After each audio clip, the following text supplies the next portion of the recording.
Aleluia, Deus. Obrigado, Pai.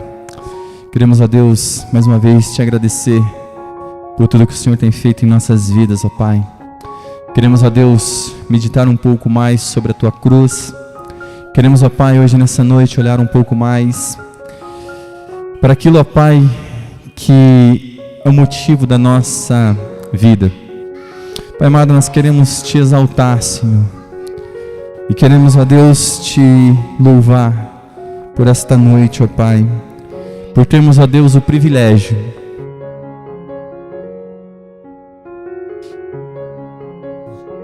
de podermos, ó Pai, meditarmos um pouco sobre a Tua cruz, ó Deus. E por isso, ó Pai, então, que nós possamos hoje nessa noite ter as nossas almas saciadas, ó Pai. E queremos olhar, Senhor, para a Tua cruz e queremos fixar os nossos olhos nela. E não queremos, ó Pai, mover os nossos olhos para outro lugar. E queremos, ó Deus, alimentar as nossas almas, ó Pai. Por isso é importante, ó Pai, hoje nessa noite, que Teu Espírito Santo nos direcione em tudo o que vamos fazer e meditar nessa noite. Aleluias. Glória a Deus. Amados, mais uma vez, nós estamos aqui reunidos em torno da pessoa de Cristo, reunidos em torno do Santo Evangelho, que é a Palavra de Deus. Amados, tudo que nós queremos é ter esse tempo aproveitado de maneira oportuna, pois sabemos que tudo que está relacionado com o Evangelho é importante para nossas vidas espirituais, é importante para que nós sejamos cristãos baseados e bem balizados com as doutrinas que o Evangelho proporciona. Hoje nessa noite, mais uma vez, eu quero olhar para a cruz de Cristo. Mais uma vez eu quero fazer com que vocês também olhem para a cruz de Cristo e possam, de uma maneira, observar aquilo que Cristo diz na cruz. E nós hoje nessa noite vamos fazer isso, porque é importante entendermos que sem a cruz não existe cristianismo. E a cruz, ela é central para nós. Então hoje nessa noite, através daquilo que nós vamos ler e meditar, que o Espírito Santo possa abrir os nossos entendimentos, para que possamos ver quão bom, é maravilhoso estar na presença de Deus e entendermos aquilo que Deus tem feito em nossas vidas. Você que tem a sua Bíblia, abra ela em Lucas, capítulo 23, versículo 34, que diz assim: E dizia Jesus: Pai, perdoa-lhes, porque não sabem o que fazem. Então essa pequena porção do Evangelho, a qual nós vamos meditar nessa noite. Então essa pequena frase de Cristo tem muito a nos dizer, pois Jesus disse: Pai, perdoa-lhes, porque não sabem o que fazem. E diante dessa cena, nós podemos ver que o homem havia feito o seu pior. Amados, aquele por quem o mundo foi feito, veio ao mundo, mas o mundo não o conheceu. O Senhor da Glória. O Senhor da Glória tinha o tabernáculo entre os homens, mas não foi desejado. Os olhos que o pecado tinha cegado não viram nele nenhuma beleza, ou beleza alguma pela qual ele pudesse ser desejado. Então aqui já podemos ver, amados, que o porquê que os homens não querem Cristo. Por que as pessoas não querem Cristo e este crucificado? Amados, diante dessa cena de horror, diante dessa cena que é a cena do centro do mundo, que é o momento mais alto, que é a crucificação, nós temos então aqui vendo o homem fazendo o seu pior feito. O homem, ele com a sua maldade, com os seus olhos cegos, para ver o Rei da Glória. Amados, os homens no momento mais central da história, não puderam ver a beleza do Filho de Deus, pois estavam cegos pelos seus pecados. E em seu nascimento não havia nenhum quarto na hospedaria, o que pronunciava o tratamento que Cristo receberia das mãos dos homens. Quando nós olhamos tudo que está ligado com Cristo, todos os detalhes chamam a nossa atenção, pois quando o Rei da Glória nasceu, ele foi colocado num estábulo. E o estábulo não é o estábulo bonito que nós vemos em finais de ano. Não, era um estábulo real. Era um estábulo onde animais defecavam. O cheiro era insuportável. O Rei da Glória foi colocado numa manjedoura. E então, diante de todos esses detalhes, o que nós vemos?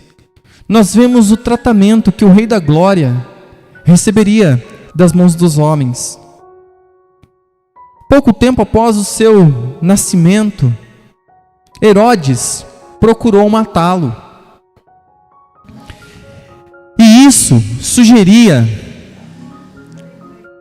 a grande hostilidade que a sua pessoa evocava e produzia a cruz como clímax da inimizade do homem.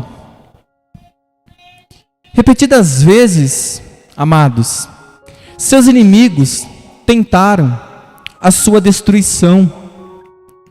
E agora, os vis desejos deles foram-lhes concedidos.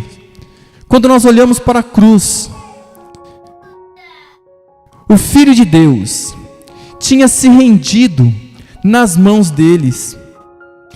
Um arremedo de julgamentos havia acontecido. E embora os seus juízes não tenham encontrado nenhuma falta nele, nenhuma culpa, todavia eles se renderam ao clamor insistente daqueles que o odiavam, à medida que eles repetidamente clamavam: crucifica-o. Amados, conseguimos então ver que o homem odeia Jesus. O homem natural, todos os seres humanos, no seu estado natural, ele é inimigo de Deus. Ele é o inimigo do seu Criador. E se o homem pudesse matar Deus, o homem mataria. E quando olhamos o Verbo se encarnando e se fazendo carne e habitando entre nós, nós vimos então que o homem, com todo o seu ódio e com os seus olhos cegos, mataram Deus, mataram Jesus. E por que nós estamos olhando isso? Porque nós estamos diante daquela frase que eu citei. E dizia Jesus: Pai, perdoa-lhes, porque eles não sabem o que fazem. Amados, uma ação bárbara tinha sido feita. Nenhuma morte ordinária satisfaria seus inimigos implacáveis. Não. Foi decidida uma morte de sofrimento e vergonha intensas. Ele foi cuspido, ele foi escarrado, a sua barba foi arrancada. Uma coroa de espinho não é que foi colocada, ela foi pregada em sua cabeça. Ele levou socos em seu rosto. Ele foi chicoteado até a sua carne ser totalmente deslacerada. As suas costas estavam expostas. As suas feridas eram profundas. Lançaram-lhe sobre ele uma capa. E o sangue secou. E sem misericórdia a puxaram, fazendo novamente as suas feridas abrirem e sangrarem novamente. Esse foi o tratamento que o Filho de Deus recebeu dos homens. E receberia de nós também, se estivéssemos lá. Amados, uma cruz tinha sido assegurada. O Salvador seria pregado nela. E ali ele foi pendurado. Detalhe, em silêncio. Ele não abriu a sua boca, como uma ovelha que é levada para o matadouro, para a mão dos seus executadores. Mas nesse instante, amados, nesse instante em que a ovelha, o Cordeiro de Deus, foi levado, a qual ele não abriu a boca diante de todo esse sofrimento, ele não murmurou, ele não praguejou, ele não falou nenhuma palavra. A única palavra que quebrou esse silêncio foi: Pai, perdoa-lhes, porque eles não sabem o que fazem. Então seus lábios pálidos são vistos se mexendo naquela cruz, e ele está clamando por piedade. Não. O que então ele está clamando? Ele está pronunciando maldição sobre aqueles que estão lhe crucificando? Não. Ele está orando pelos seus inimigos. Veja, diante de tudo aquilo que foi lançado sobre ele, ele esteve em silêncio. Mas quando os seus lábios pálidos naquela cruz se mexeu, as palavras que saíram foram uma oração. E a oração dizia: Pai, perdoa-lhes, porque eles não sabem o que fazem. Amados, essa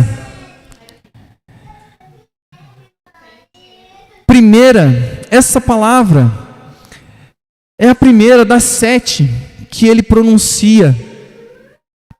Essa primeira das 7 palavras na cruz do nosso Senhor o apresenta em atitude de oração. Quão significante, quão instrutivo isso é. Seu ministério público tinha sido aberto com oração. Vocês lembram em Lucas 3, 21? E aqui agora, vemos ele sendo fechado também em oração. Certamente, ele nos deixou um grande exemplo. Não mais aquelas mãos ministrariam ao doente, pois estavam pregadas no madeiro cruel. Não mais aqueles pés poderiam levá-los nas tarefas de misericórdia. Não, pois estavam presas no madeiro cruel. Não mais ele poderia se ocupar na instrução dos seus amados apóstolos. Não, pois eles tinham esquecido e fugido diante da cruz. Como então ele se ocupou? Com o que o nosso amado Jesus se ocupou nos últimos instantes da sua vida, nos seus últimos suspiros, naquela cruz, no ministério da oração? Que lição para nós, amados! Devemos então entender que a oração é maravilhosa. Devemos entender que a oração faz parte da vida do cristão. O cristão que não ora, ele não está vivo. A oração é como o ar que respiramos para a vida do cristão. O cristão que não ora, ele não respira. E se ele não respira, ele não está vivo espiritualmente. Devemos entender, amados, que Cristo está nos dando uma grande lição. Cristo está dizendo para nós que o seu ministério começa com uma oração e termina com uma oração. Que lição, amados! Talvez essas linhas possam ser lidas por alguém que, por razão da idade e doença, não é mais capaz de trabalhar ativamente na vinha do Senhor. Possivelmente, nos dias de outrora, você era um professor, um pregador, um professor de escola dominical, um distribuidor de panfletos, mas agora você está de cama. Sim, mas você ainda está aqui na terra. Quem sabe Deus não está deixando você aqui mais uns poucos dias para te engajar no ministério da oração. Muitos têm negligenciado tal tarefa. Muitos têm negligenciado isso. Não oramos como precisamos. E às vezes oramos de maneira errada. Mas veja o que Cristo está nos dizendo. Amados, e talvez realizar mais através disso que por todo o seu ministério passado, ativo na obra. Se você for tentado a depreciar tal ministério, lembre-se do seu Salvador na cruz. Olhe para Ele. O que Ele está fazendo? O que Ele está se ocupando? Ele orou. Orou por outros. Orou por pecadores. Até mesmo em suas últimas horas. Ah, amados, um dia eu pregarei o meu último sermão. Um dia eu abraçarei pela última vez os meus filhos. Um dia eu abraçarei pela última vez a minha esposa. Um dia, talvez, eu não possa estar aqui ministrando a palavra, mas que a minha vida termine em oração. Que eu possa ser levado a orar com mais intensidade, assim como o meu Salvador. Que nós possamos orar, e orar como Ele orou. Veja, Ele não orou com um coração cheio de ódio, de raiva. Ele não orou com um coração cheio de angústia, de amargura, diante dos seus malfeitores. Veja quanto mal aqueles homens tinham feito para ele. Veja, ele olhou para eles e ele orou. Ele orou por aqueles pecadores. Ele orou por quem o havia o maltratado, o matado, o chicoteado, por aquele que arrancou as suas barbas, por aquele que cravou a coroa de espinho em sua cabeça, por aquele que o chicoteou até a sua costa ficar em carne viva. Ele orou por mim, ele orou por você, porque indiretamente fizemos aquilo também. Ou nós pensamos que não? Toda vez que nós pecamos, toda vez que nós negligenciamos Cristo, toda vez que nós odiamos os seus mandamentos, toda vez que nós nos rebelamos contra Ele, toda vez que nós deixamos Cristo de lado, aquela oração não foi por nós? Sim. Amados, veja, o seu Salvador naquela cruz orou por outros, orou por pecadores, até mesmo nas suas últimas horas. Ao orar por seus inimigos, Cristo não somente colocou diante de nós um exemplo perfeito de como devemos tratar aqueles que nos prejudicam e nos odeiam, mas Ele também nos ensinou a nunca considerar algo como além do alcance da oração. Se Cristo orou por seus assassinos, então certamente temos encorajamento para orar agora pelo maior de todos os pecadores. Amados, nunca perca a esperança. Parece para você um desperdício de tempo continuar orando por aquele homem, por aquela mulher, por aquele seu filho obstinado, por aquele seu amigo. O caso dele parece se tornar mais sem esperança a cada dia. Parece que se eles estivessem além do alcance da misericórdia divina. Talvez alguém por quem você tem orado por tanto tempo foi alcançado por uma das seitas satânicas de hoje. Quantas seitas! As pessoas estão entrando e nós estamos orando por elas, para que elas ouçam o Evangelho, para que elas conheçam o Evangelho, mas elas não abandonam as suas seitas, as suas igrejas que não pregam o Evangelho. Mas nós não perdemos as esperanças, nós continuamos orando. Continuamos orando para que em tempo oportuno Deus os alcance, assim como nos alcançou. Sabemos que eles estão cegos, sabemos que eles estão endurecidos.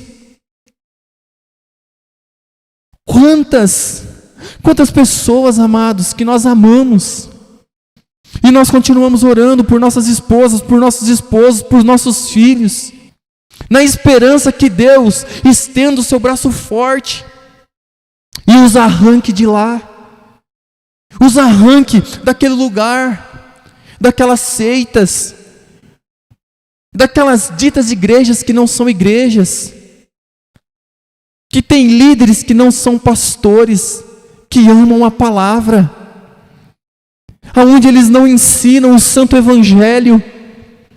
Amados, parece que as nossas orações não surtem efeito, mas nós não devemos parar de orar, como se eles estivessem além do alcance da misericórdia divina. Não, amados, devemos continuar orando para que Deus os alcance, se assim for da vontade dEle. Ou ele pode ser agora um infiel declarado, alguém que está no mundo perdido, mas nós não devemos parar de orar, não devemos parar de interceder. Em resumo, um inimigo aberto de Cristo. Tanto aqueles que estão nas seitas, quanto aqueles que estão no mundo, são inimigos de Cristo. Lembre-se então da cruz. Cristo orou por seus inimigos. E é o que nós devemos fazer, amados. Devemos orar por cada inimigo de Cristo, por cada rebelde, por cada coração obstinado, por cada coração endurecido pelo pecado, por cada mente cauterizada. Amados, antes de entrarmos em debates inúteis, antes de queremos impor a força, devemos levar a Deus em oração essas pessoas e curvar o nosso coração e continuar orando e crendo que assim como Cristo orou pelos seus inimigos, nós também oramos pelos inimigos de Cristo. Amados, aprenda então a não olhar para nada como estando além do alcance da oração. Veja, estamos olhando para a cruz. Estamos olhando para uma das primeiras palavras que Cristo mencionou na cruz. E o que Ele fez foi orar pelos seus inimigos. Um outro pensamento concernente a essa oração de Cristo, devemos mostrar aqui a eficácia da oração. Amados, essa intercessão de Cristo na cruz por seus inimigos recebeu uma resposta marcada e definida. A resposta vista na conversão das 3.000 almas no dia de Pentecoste. Eu baseio essa conclusão, amados, em Atos capítulo 3, versículo 17, onde o apóstolo Pedro diz: e agora, irmãos, eu sei que o fizeste por ignorância, como também os vossos príncipes. Deve ser notado que Pedro usava a palavra ignorância, que corresponde ao não sabem o que fazem do nosso Senhor. Eis aí a explicação divina dos 3.000 conversos com um simples sermão. Não foi a eloquência de Pedro a causa da conversão dos 3.000 conversos, não, mas a oração do Senhor Jesus na cruz. Amados, o mesmo é verdadeiro para nós. Cristo orou por você naquela cruz, e Cristo orou por mim naquela cruz, antes de que eu e você criássemos nele. Volte-se para João 17:20 para conferir. Veja as palavras de Cristo antes de ir para a cruz.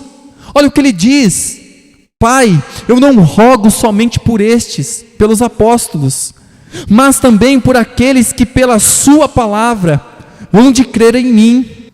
João 17:20. Amados, por isso que é importante nós pregarmos a cruz. Quando nós falamos que não há outro sermão a ser pregado, é verdade. Quanto tempo as pessoas gastam com pregações vãs? Quanto tempo as pessoas gastam com coisas inúteis? Como se o homem precisasse de uma outra coisa, senão da cruz de Cristo. Amados, veja, a oração de Cristo antes de ir para a cruz, ele diz: Pai, eu não rogo pelo mundo, eu rogo por aqueles que tu me deste. Veja, Cristo ele não morreu pelo mundo todo. Senão, a oração dele seria: Pai, eu rogo pelo mundo. Mas veja que ele não diz isso, ele diz: Pai, eu não rogo pelo mundo, mas eu rogo por aqueles que tu me deste, porque são teus, e tu me destes. E ele também roga por aqueles que haveriam de crer pela pregação da palavra. Uma vez mais, beneficiemo-nos do exemplo perfeito. Façamos intercessão também pelos inimigos de Deus. E se orarmos com fé, também será eficaz para a salvação dos pecadores perdidos. Sim, amados. Veja como é importante olharmos para a cruz. Veja como é importante olharmos para as primeiras palavras que fluíram dos lábios do nosso Senhor naquele lugar. E Jesus dizia: Pai, perdoa-lhes porque não sabem o que fazem. Amados, aqui vemos o cumprimento da palavra profética. Quando Deus fez conhecido de antemão do que deveria suceder naquele dia dos dias, que retrato completo o Espírito Santo fornece da paixão do nosso Senhor com todas as circunstâncias que a acompanharam. Entre outras coisas, foi predito que o Salvador deveria interceder pelos transgressores, como está lá em Isaías 53:12. Isso não tem referência com o ministério presente de Cristo à direita de Deus. É verdade que Ele pode também salvar perfeitamente os que por Ele se chegam a Deus, vivendo sempre para interceder por eles, como diz em Hebreus 7:25. Mas isso fala do que Ele está fazendo. Agora, por aqueles que creem nele. Enquanto Isaías 53:12 faz referência ao seu ato gracioso no momento da sua crucificação. Observe que a sua intercessão pelos transgressores está conectada com o que foi contado com os transgressores. Mas ele levou sobre si o pecado de muitos e fez intercessão pelos transgressores. Então era necessário que isso ocorresse, que Cristo deveria fazer intercessão pelos seus inimigos. Era um dos itens da maravilhosa profecia encontrada em Isaías 53. Sim, amados. E isso nos fala muito. Esse capítulo nos diz pelo menos 10 coisas sobre a humilhação e o sofrimento do Redentor. Lá é declarado que ele deveria ser desprezado e rejeitado pelos homens, que deveria ser um homem de dores e que sabia o que era sofrer, que ele deveria ser ferido, moído e castigado, que deveria ser levado sem resistência ao matadouro, que deveria permanecer mudo perante os seus tosqueadores, que deveria não somente sofrer nas mãos dos homens, mas também ser moído pelo Senhor, que deveria derramar a sua alma na morte, que deveria ser enterrado na sepultura de um homem rico. E então foi adicionado que deveria ser contado com os transgressores. E amados, e finalmente que deveria fazer intercessões por eles. Amados, aqui então estava a profecia, e fez intercessão pelos transgressores. E quando olhamos para a cruz, vemos o cumprimento dela. Pai, perdoa-lhes, porque não sabem o que fazem. Você já parou para prestar atenção nisso? Alguma vez na sua vida você viu a grandiosa coisa que está acontecendo ali? Por algum momento na sua caminhada da fé você parou e ouviu o que Cristo estava dizendo na cruz? Isso alguma vez fez parte do seu coração nascido de novo? Isso alguma vez chamou a sua atenção? Alguma vez você fez como que assim para ouvi-lo? Amados, ele pensou nos seus assassinos, ele implorou por aqueles que lhe crucificaram, ele fez intercessão pelo perdão deles. Que coisa gloriosa! Que coisa magnífica! Amados, como não entendermos essas coisas? Como não nos alegrarmos com ela? Como não aguçarmos os nossos ouvidos hoje nessa noite para ouvir o que ele disse? Pai, perdoa-lhes porque eles não sabem o que fazem. Amados, aqui vemos Cristo identificando com o seu povo. Pai, perdoa-lhes. Em nenhuma ocasião anterior, Cristo fez tal pedido ao Pai. Nunca antes ele tinha invocado o perdão dos outros ao Pai. Até aqui ele mesmo perdoou. Ao homem paralítico ele disse: filho, tem bom ânimo, perdoados te são os teus pecados. Em Mateus 9:2. A mulher que lavou seus pés com suas lágrimas na casa de Simão, ele disse: os teus pecados te são perdoados. Lucas 7:48. Por que então ele agora pediu ao Pai para perdoar, ao invés dele mesmo pronunciar diretamente o perdão? Perdão de pecado é uma prerrogativa divina, amados. Os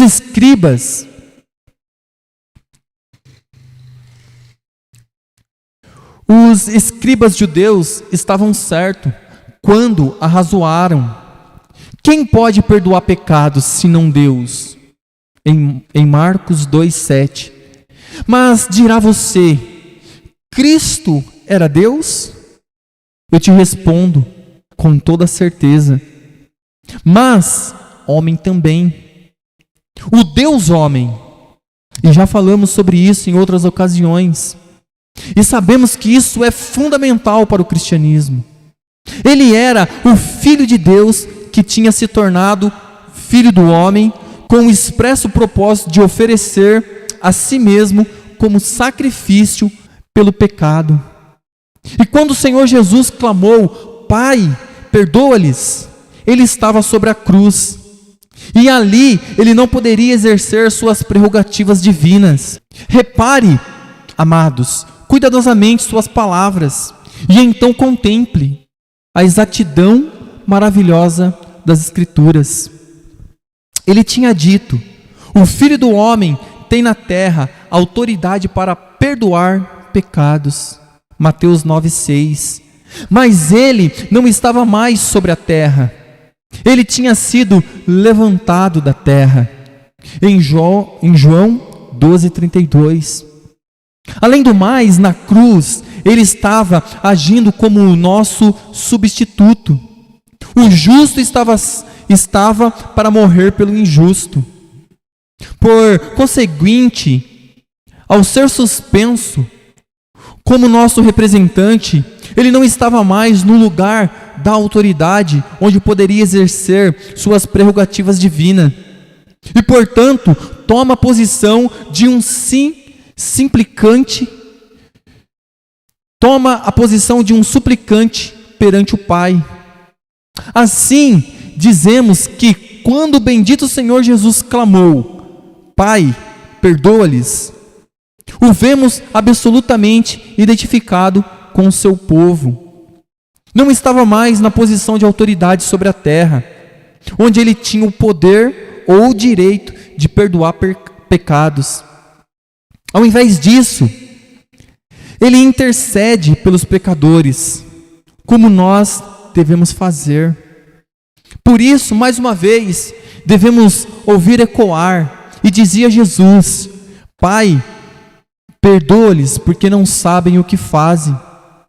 Aqui, amados, vemos a avaliação divina do pecado e sua culpa consequente. Sim, aqui, sob a economia levítica, Deus exigiu que a expiação devesse ser feita pelos pecados praticados por ignorância.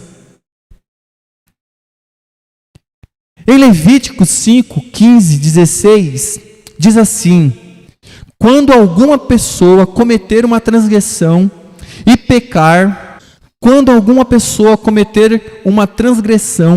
pecar por ignorância nas coisas sagradas do Senhor, então trará ao Senhor por expiação um carneiro sem mancha do rebanho, conforme a sua estimação em siclos de prata, segundo o ciclo do santuário, para expiação da culpa.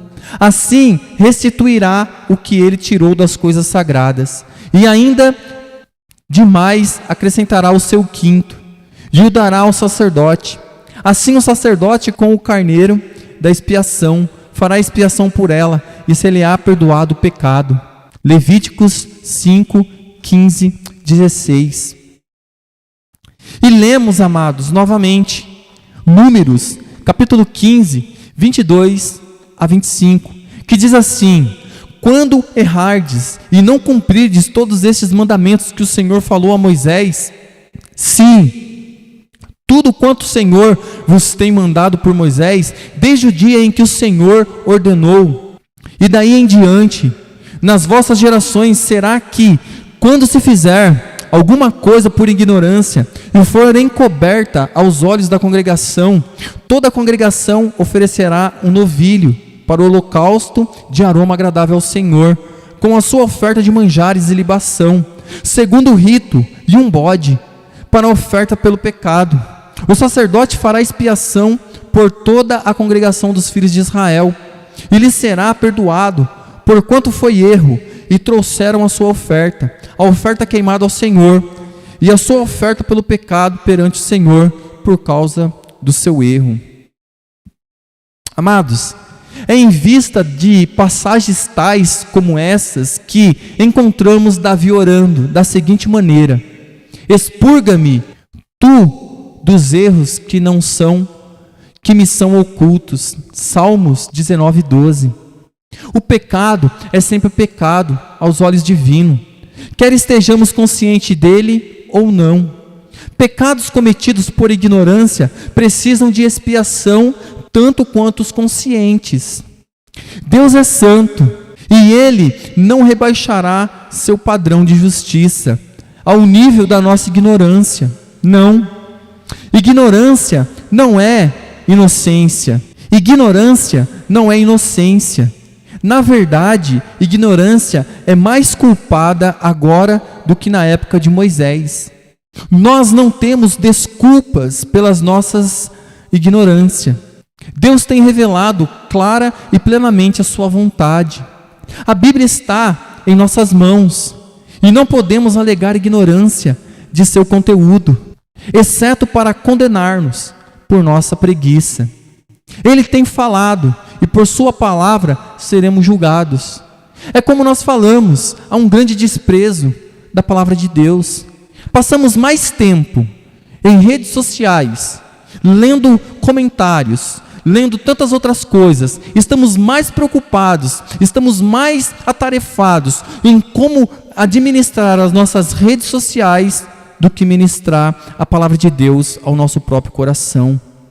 Passamos tão pouco tempo com a palavra de Deus aberta diante de nós, que chega a ser ridículo falar que amamos a Deus. Por que o povo não conhece a Deus? Por que as pessoas são ignorantes? Lembre-se, ignorância não é inocência. Ignorância não é inocência. E Deus tem deixado a sua palavra para nós.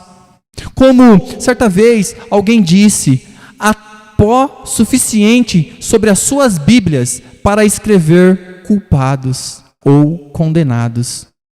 Veja, amados, todavia, permanece o fato de que somos ignorantes de muitas coisas. E o erro e a culpa são nossos. E isso não minimiza a enormidade do nosso delito. Não. Pecados cometidos por ignorância precisam de perdão divino. Assim como a oração do Senhor nos mostra claramente aqui.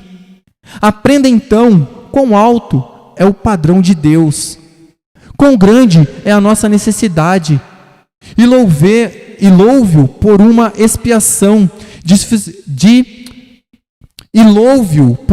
expiação de suficiência infinita, que limpa de todo o pecado. E isso nós temos que ter em nossas vidas, amados. E mais uma vez, devemos retornar as nossas atenções para a frase: Pai, perdoa-lhes, porque não sabem o que fazem. Amados, aqui vemos a cegueira do coração do homem. Como nós falamos, a ignorância não é sinal de inocência.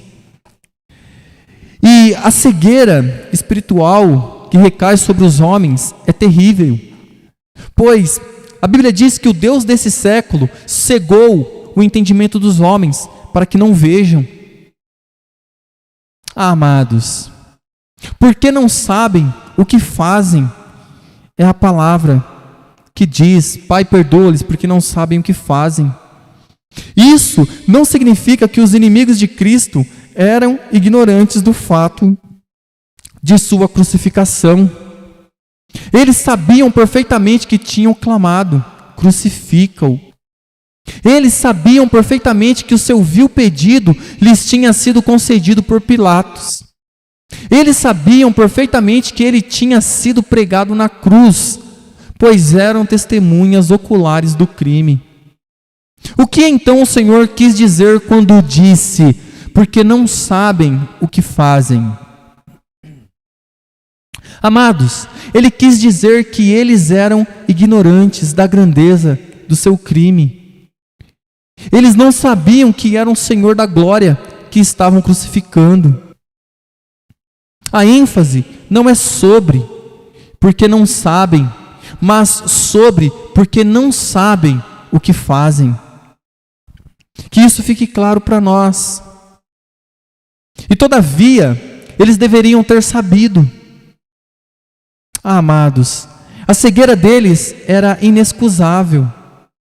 As profecias do Antigo Testamento que tinham recebido seu cumprimento nele eram suficientemente claras para identificá-lo como o Santo de Deus.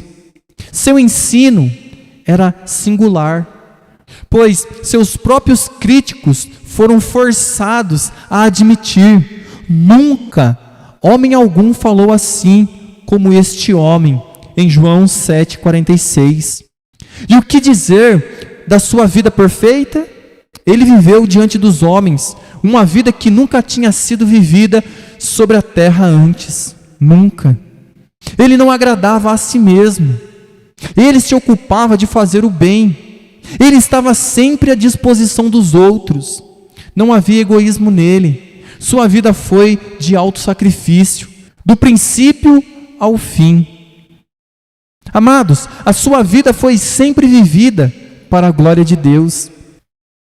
Sobre a sua vida estava estampada a aprovação do céu, pois a voz do Pai testificou audivelmente: este é meu filho amado, em quem me comprazo.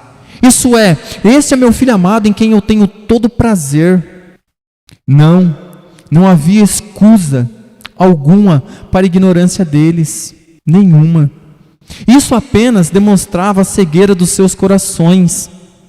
A rejeição do Filho de Deus por parte deles trouxe pleno testemunho de uma vez por todas de que a mente carnal é inimizade contra Deus, como está em Romanos 8,7. Sim, amados, nós estamos diante de verdades nessa noite. E hoje, nessa noite, nós estamos vendo que quão profunda é as primeiras palavras de Cristo. Quão triste é pensar que essa terrível tragédia ainda está sendo repetida, amados. Pecador, você faz pouca ideia do que está fazendo ao negligenciar a grande salvação de Deus? Você faz pouca ideia de quão terrível é o pecado de menosprezar o Cristo de Deus e repelir os convites de sua misericórdia, como nessa noite? Você faz pouca ideia da profunda culpa que está unida ao seu ato de recusar receber o único que pode te salvar dos seus pecados. Você faz pouca ideia de quão medonho é o crime de dizer: não queremos que este reine sobre nós. Você faz pouca ideia do que faz. Você considera essa questão vital com indiferença total sobre a sua vida. Amados, a questão se apresenta hoje da mesma forma como dantes. Que farei então de Jesus chamado Cristo? Pois você tem que fazer algo com ele. Ou você o despreza, e o rejeita, ou o recebe como Salvador da sua alma e o Senhor da sua vida. Mas digo novamente, isso lhe parece um assunto de diminuta urgência? De pequena importância? Por anos você tem resistido aos esforços do seu espírito. Por anos você tem posto de lado essa importantíssima consideração. Por anos você tem endurecido seu coração contra ele, tampando os teus ouvidos e os seus apelos, e fechando os seus olhos e a sua excelsa beleza. Você não sabe o que faz. É isso que Cristo disse. Você está cego em sua loucura, cego para o seu terrível pecado. Todavia você não está sem escusa. Você pode ser salvo agora, se você quiser. Se o seu coração se dobrar, se os seus ouvidos ouvir a oração de Cristo: Pai, perdoa, porque eles não sabem o que fazem. Ele orou por você, ele orou por mim, ele orou pelos seus inimigos. Ó inimigo de Cristo que está aqui hoje, ouça a oração do seu Salvador. Ouça a voz do bom pastor. Crê no Senhor Jesus Cristo e serás salvos ainda nessa noite. Venha ao Salvador agora e diga com alguém de outra hora: Mestre, que eu tenha vista. É isso, amados. É isso que temos que ter. Hoje, nessa noite, tudo que temos é ouvir as primeiras palavras que saíram do nosso amado naquela cruz, para que possamos ter alegria nele. Ele disse naquela cruz: Pai, perdoa-lhes, porque não sabem o que fazem. Essa oração não recaiu apenas sobre aquelas pessoas, mas também sobre nós. Aqui, amados, vemos uma exemplificação amorosa do seu próprio ensino. Sim, devemos recordar. Jesus, no Sermão do Monte, nosso Senhor ensinou aos seus discípulos, e o seu ensino, nos dias atuais, é totalmente negligenciado. Se nós lêssemos e vamos ler o que Cristo ensinou, e se nós colocarmos esse ensino diante de nós hoje nessa noite, veremos o quão longe nós estamos do Evangelho. Veja, no Sermão do Monte, o nosso Senhor Jesus ensinou aos seus discípulos. Você é um discípulo de Cristo? Você que está aqui hoje nessa noite é um discípulo de Cristo? Então esse ensino recai sobre a sua vida também. Ele diz: amai os vossos inimigos, bendizei os que vos maldizem, fazei bem aos que vos odeiam e orai pelo que vos maltratam e vos perseguem. Amados, com isso rasga o nosso entendimento, com isso confronta os nossos corações. Acima de todos os outros, Cristo praticou o que ele pregou. Não é verdade que todos dizem: se o pregador viver o que ele prega, muitos creriam. Não é isso? Não é essa a voz que ressoa, o eco que vaga em nossa geração? Se a pessoa pregar o que vivesse, aí sim.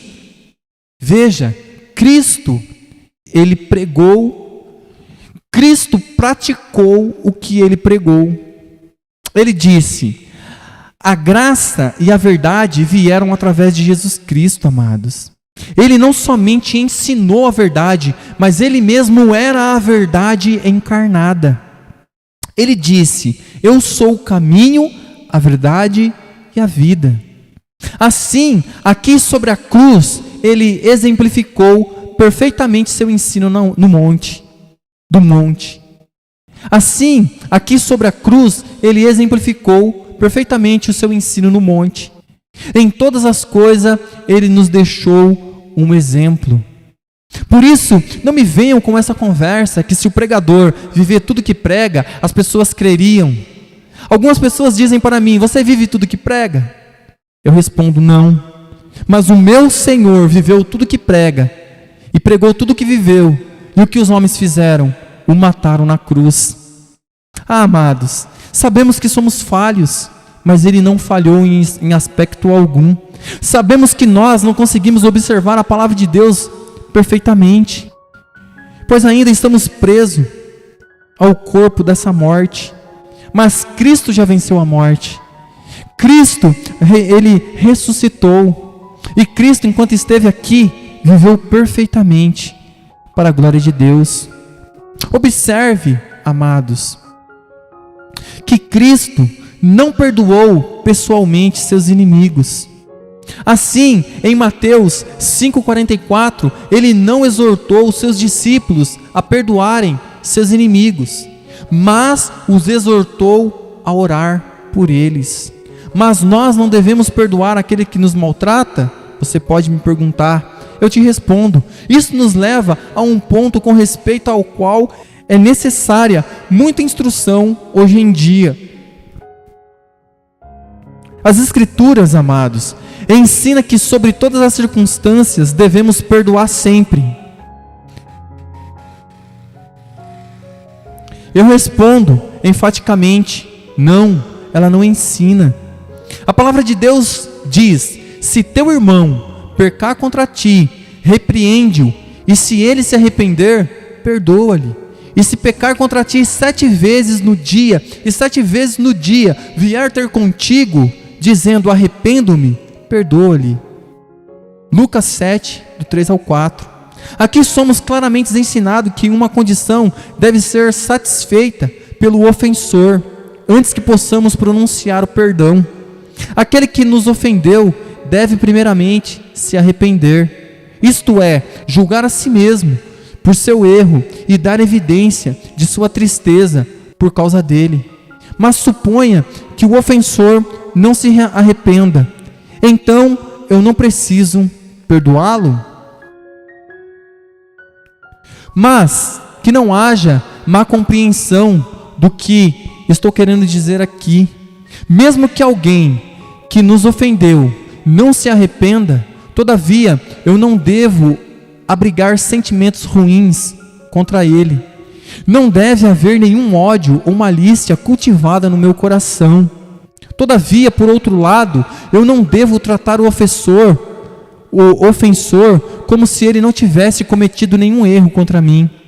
Isso seria fechar os olhos à ofensa, e portanto eu estaria falhando em manter as exigências da justiça. E isso é o que o crente deve fazer sempre. Deus alguma vez perdoa onde não há arrependimento? Não, pois as Escrituras declaram: se confessares os teus pecados, Ele é fiel e justo para nos perdoar os pecados e nos purificar de toda injustiça. 1 João 1,9. Mais uma coisa, amados.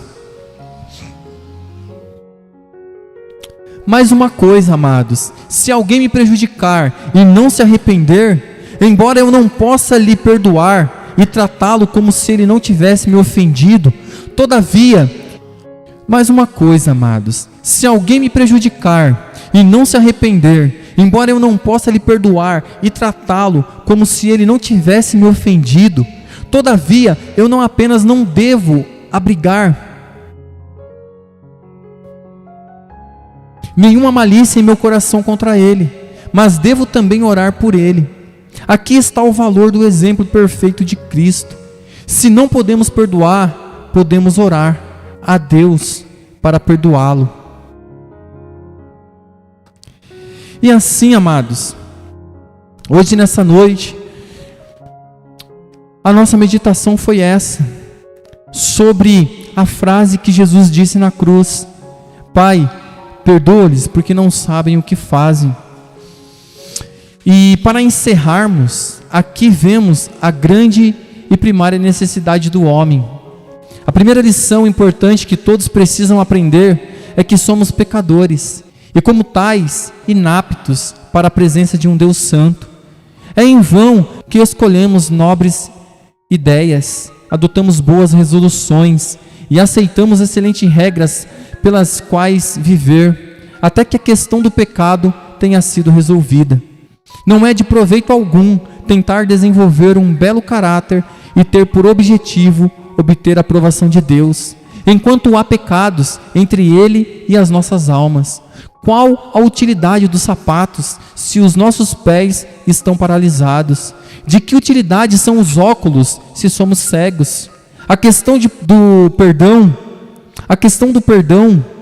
dos meus pecados é básica, fundamental e também vital. Não importa se sou altamente respeitado por um ciclo amplo de amigos, se ainda estou em meus pecados.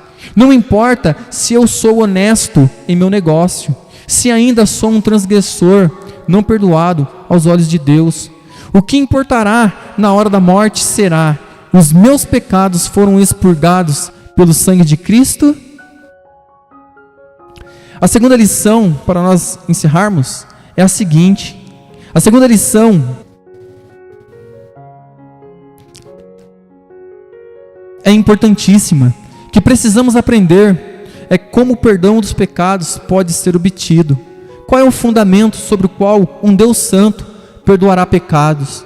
E aqui é importante observarmos que há uma diferença vital entre o perdão divino e muito do perdão humano. Como regra geral, o perdão humano é uma questão de complacência, frequentemente de frouxidão. Queremos dizer que o perdão é mostrado à custa da justiça e da retidão. Na corte humana da lei, o juiz tem que escolher entre duas alternativas. Quando se prova que alguém no banco dos réus é culpado, o juiz deve aplicar a penalidade da lei, ou deve negligenciar os requerimentos da lei. Uma é a justiça e outra é a misericórdia. A única forma possível na qual o juiz pode tanto aplicar os requerimentos da lei e ainda mostrar misericórdia ao ofensor é uma terceira parte sofrer em sua própria pessoa a penalidade que o condenado merece. Assim acontece no conselho divino, amados. Deus não exerceria misericórdia à custa da justiça. Deus não exerceria misericórdia à culpa da justiça. Ele, como juiz de toda a terra, não colocaria de lado as demandas da sua santa lei. Todavia, Deus mostraria misericórdia. Como? Através de um que satisfaria plenamente sua lei violada, por intermédio do seu próprio Filho, tomando o lugar de todos aqueles que creem nele e carregando seus pecados em seu próprio corpo no madeiro. Deus poderia ser justo e ainda misericordioso e ainda justo. Foi assim para que a graça reinasse pela justiça e nos alcançasse, amados. Um fundamento justo tinha sido fornecido, sobre o qual Deus poderia ser justo e ainda o justificador de todo aquele que crê. Por conseguinte, somos informados. E disse-lhes: assim está escrito, assim convinha que o Cristo padecesse, e ao terceiro dia ressuscitasse dos mortos, e em seu nome se pregasse o arrependimento e a remissão dos pecados, em todas as nações, começando em Jerusalém. E novamente, amados, ele diz: sejai-vos, pois, notórios, varões irmãos, que por este se vos anuncia a remissão dos pecados, e de todo que pela lei de Moisés não pudesse ser justificados. Por ele é justificado. Por ele é justificado todo aquele que crê. Ah, amados, foi em virtude do sangue que ele estava derramando que o Salvador clamou: Pai, perdoa-lhes, porque não sabem o que fazem. Foi em virtude do sacrifício expiatório que ele estava oferecendo que pode ser dito que sem derramamento de sangue não há remissão de pecados. ao orar pelo perdão dos seus inimigos, Cristo foi diretamente na raiz da necessidade deles. E a necessidade deles era a necessidade de todo filho de Adão. Amados, você tem os seus pecados perdoados. Isto é, remido ou levados embora. Você é, pela graça, um daqueles de quem é dito, em quem temos a redenção pelo seu sangue, a saber, a remissão dos pecados. Vamos orar, vamos agradecer a Deus nessa noite. Pai amado, obrigado porque o Senhor morreu na cruz por nós. Obrigado, Deus, porque o Senhor orou por nós e disse, ó Pai, que nós nos perdoássemos, que nós não sabíamos o que fazíamos. E a sua oração, ó Pai, nos alcançou. E só temos que te agradecer, ó Deus. Amém, Jesus. Amém, Jesus.